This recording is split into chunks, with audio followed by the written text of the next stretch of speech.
Un informe elaborado polo vicesecretario da Deputación de Pontevedra fai que a alcaldesa de Cambados dé marcha atrás e non convoque o pleno extraordinario solicitado pola oposición. Fátima Abal asegura que o pleno sería ilegal e que de convocalo estaría motivando un delito de prevaricación.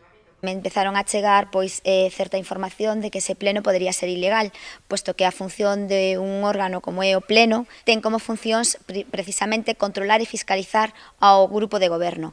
Entón, as motivacións que explicaba o Partido Popular para convocar ese pleno en ningún momento tiñan nin control nin fiscalización do grupo do equipo de goberno, sino que se afectaban a cousas que eran únicamente de persoas, neste caso do meu marido, que é a súa vida persoal.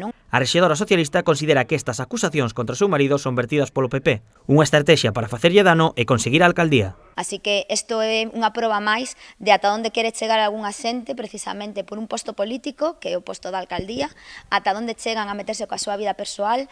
A verdade é que de min xa dixeron de todo, se pensan que con isto que me van a facer pois cada vez decaer máis, están moi equivocados, o que me están facendo é máis forte. Dende o Partido Popular responden á alcaldesa e consideran que se está agochando. Creen que o informe é unha excusa para non ter que dar explicacións.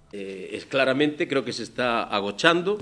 Creemos que non quere dar explicacións aos veciños e veciñas de Cambados. Polo tanto, nos entendemos que a alcaldesa de Cambados en este momento está desacreditada ética e moralmente para ser alcaldesa de Cambados. O líder dos populares en Cambados tamén defendeu o seu partido das acusacións da alcaldesa. Asegura que eles nunca mentiron e que só contaron o que publicaban os medios.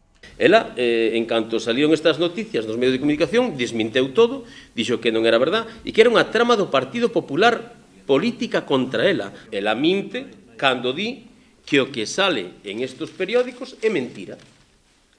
Quen está mentindo ela, porque aquí hai documentos que o están corroborando.